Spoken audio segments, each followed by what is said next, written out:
Bonsoir. Je suis contente ce soir de vous parler d'un sujet qui est très important lorsqu'on vient d'adopter un chiot. Alors, vous savez, vous avez pris possession de votre chiot il y a quelques semaines ou quelques mois et vous rencontrez maintenant des problèmes avec ses petites dents. Alors, il mord partout, il vous mord les mollets, il déchire votre linge et malgré les conseils judicieux, je pense, que vous avez reçus, vous avez un peu de difficulté à passer à travers cette période. Écoutez, je ne reviendrai pas sur ce que je vous ai dit lorsque vous avez pris possession du chiot.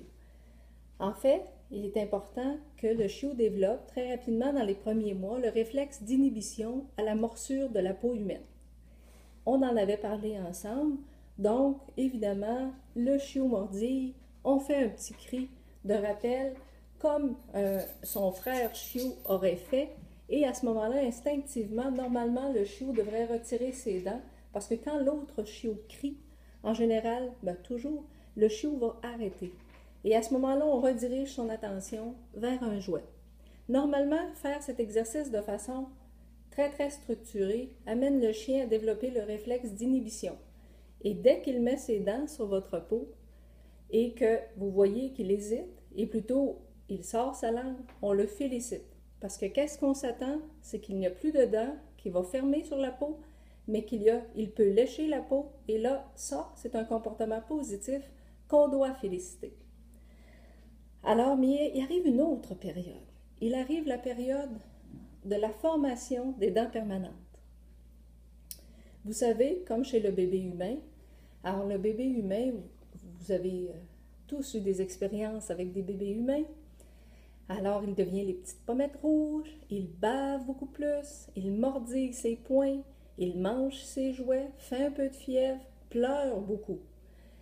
Et les parents, très rares sont les parents qui vont aller voir le pédiatre ou le médecin pour lui dire « Il faut absolument que tu me donnes des conseils pour que le bébé ne bave plus et ne mordille plus ses jouets. » En général, on est conscient qu'il est en train de développer sa dentition permanente et à ce moment-là, on est compréhensif et on utilise des bons moyens, l'anneau de dents qui est froide, etc., pour soulager le bébé humain.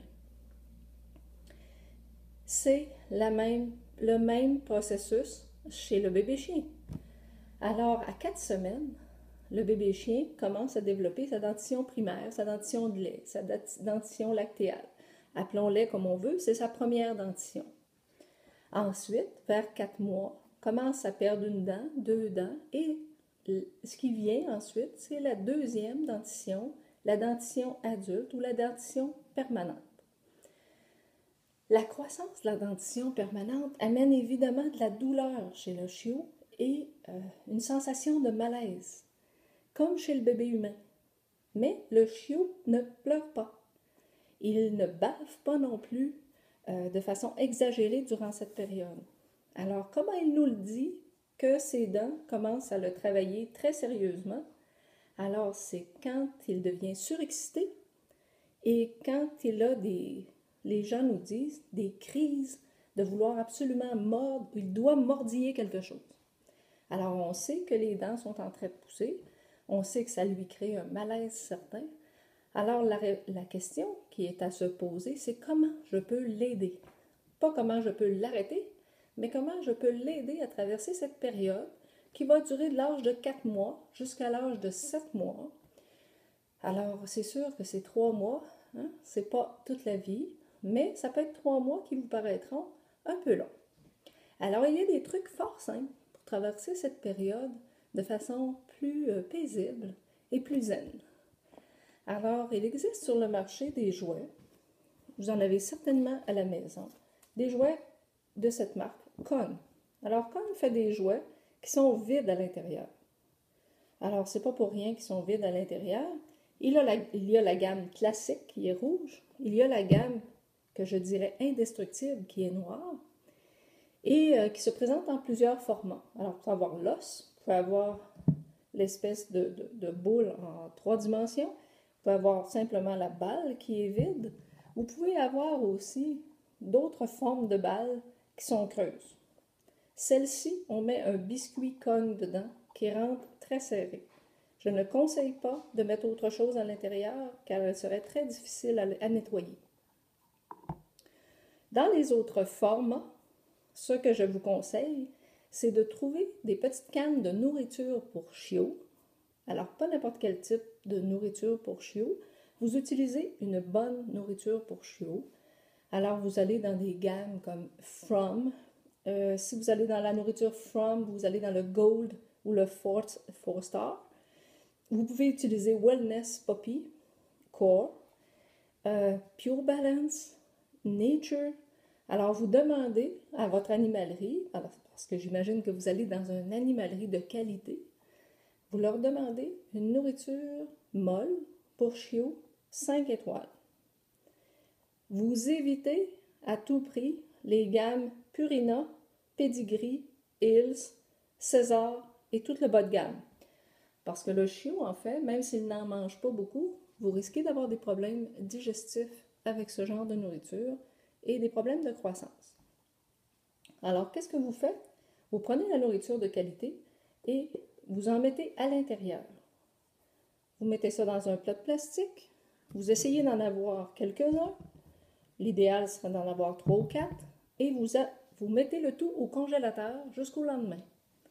Alors, quand le chiot arrive dans cette période où il semble être en crise, alors on donne un jouet qui est très froid et le temps qu'il puisse aller chercher la nourriture avec ses dents à l'intérieur et sa langue, il va mordre aussi beaucoup le plastique, ça va le calmer et ça va l'aider à faire venir sa dentition adulte. Et aussi, ça va vous donner des moments un peu plus reposants. Ce qu'il faut faire attention, lorsque vous ouvrez une canne de nourriture, la canne de nourriture, retenez le chiffre 3. Si votre canne de nourriture est ouverte et vous n'avez pas suffisamment de jouets pour remplir et vider complètement une canne, ben vous pouvez la mettre au réfrigérateur.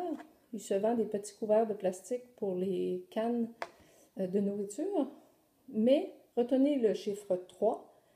Elle ne doit pas être ouverte plus de 3 jours. Ensuite, la nourriture n'est plus comestible à l'intérieur. Vous devez vous en défaire. Pourquoi? Parce que si elle a développé des bactéries, j'imagine que vous n'allez pas apprécier que votre chiot ait une intoxication alimentaire comme nous en avons à l'occasion et qu'il puisse avoir des vomissements et des diarrhées partout dans la maison. Alors, retenez le chiffre 3, ça va vous éviter bien des inconvénients. Alors, pourquoi 3? Et aussi 3 mois au congélateur. Pas plus de 3 mois. Donc, j'ouvre ma canne, je comble mes jouets, je les mets au congélateur, j'essaie d'avoir des assez petites cannes, des cannes suffisamment petites pour le faire en une seule fois. Sinon, dans 2 jours, le chien en aura certainement utilisé 2 à 3. Alors, je pourrais combler avec le restant de la boîte. Et de cette façon, j'aurai toujours un jouet à lui mettre sous la gueule. C'est très important, par contre, une fois qu'il a terminé de jouer avec et que c'est vidé ou que c'est dégelé, ne pas laisser traîner le jouet. Alors, c'est la même chose, la nourriture deviendrait insalubre à l'intérieur. Alors, vous prenez le jouet, vous le lavez chaque jour, chaque fois qu'il est utilisé, à l'eau chaude, au savon. Alors, l'eau chaude savonneuse, vous utilisez une brosse à vaisselle, une brosse à biberon, quelque chose qui peut aller directement à l'intérieur pour éviter qu'il y ait de la contamination avec la prochaine fois que vous allez l'utiliser. Il en est de même pour les bols. Parfois, les gens rincent le bol, remettent de l'eau au chiot, remettent de la nourriture, ne lavent pas le bol. Vous savez qu'il existe des formes de contamination et parfois, les gens vont avoir des chiots qui vont faire de la diarrhée, puis on cherche pourquoi. Le nettoyage est très important, aussi important que chez vous. J'imagine que vous ne rincez pas votre assiette, la laissez sur le comptoir et remangez le lendemain à l'intérieur. Alors, vous utilisez un bon savon et tous les jours, au moins ou 2 jours, vous lavez les bols, les ustensiles des chiots. Alors, je voulais vous donner ces quelques trucs. Il y a des gens aussi qui vont vous dire que pour les dents, vous pouvez mouiller des débarbouillettes, rouler, les congeler et que le chiot va aimer mordre dessus. C'est très vrai. mais s'il vous plaît, ne laissez jamais un chiot avec une débarbouillette sans surveillance.